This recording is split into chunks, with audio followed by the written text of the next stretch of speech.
نوم نثار احمد دی او رفیع الملک کاکي خان محروم.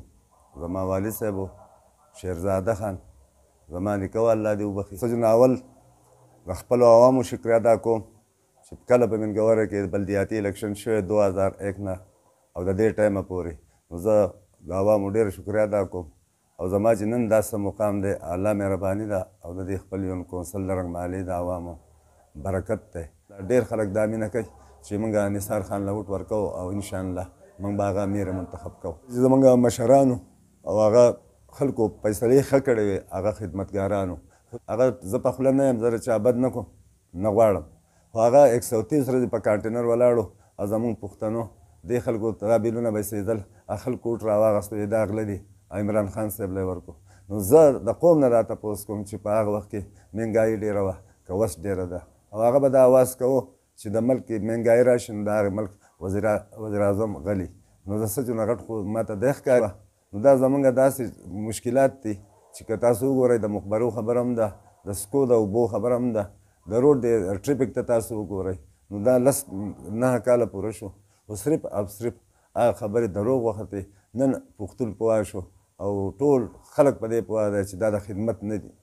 او زه د چا بدې خبرې نه غواړم، خو که تاسو وګورئ زموږ د دې علاقې MPA ته وګورئ، تاسو زموږ د مراد سعید خان و، تاسو وګورئ په اسامبلۍ کې چې لاړ شي د کنځلو نه د بدماشۍ نه مشر کشر دا پکې نشته او خپل خدمات یې پرېښودي. تاسو وګورئ چې مخکې موږ څومره قرضدار یو او نن څومره قرضدار شو په دې 98 کالو. نو پکار دا ده چې هر سړی راځي مشري کوي د دې دپاره کوي چې زما د جایداد ډېر شي، زما د بنګله ډېره شي، خو صرف او صرف د عوامي نیشنل پارټۍ زمونږ دا ارمان دی چې هر پښتون دی خوشحاله، زمونږ بچو ګروند دی آباد دي، زمونږ سکول دی آباد دي، زمونږ اسپتال دی آباد دي، زمونږ سره داسې سهولت پکار دي لکه مړی وشي د هغه د مقبرې ځای نه او بل قبر که نومونږ نو یو ورسره راتاو شي. نو دا ډېره اهم مسله ده.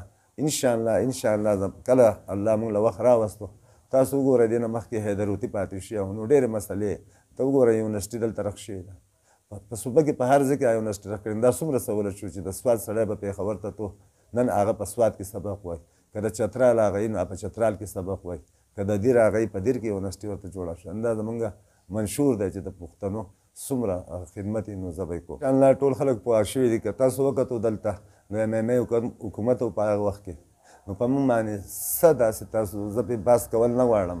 او کله چې زمونږ حیدر خان وزیر اعلی شو نو زموږ خو میجارټي خو زما پښتنو ته دا پیغام دی چې ټول پښتانه دي، دا د امن پارټي ده، دا د ښو خلکو پارټي ده، دا د عزت پارټي ده. نو پکار دا ده چې خلکو ته پروف شوه نن ماشاءالله ټول خلک د NP سپورټ کوي او خاص کر داسې کوي چې ما د کم ټکټ میلاو شوی دی، ما سپارش نه دی کړی، ما هېڅ چا ته سپارش نه، ښه په میرټ یې ورکړی او په دې معنې ځکه NP ګروت وکړو چې دا NP ښه فیصله کړې ده او ټول خلک پرې خوشحاله دی چې یو عام ورکر له یې ورکړی.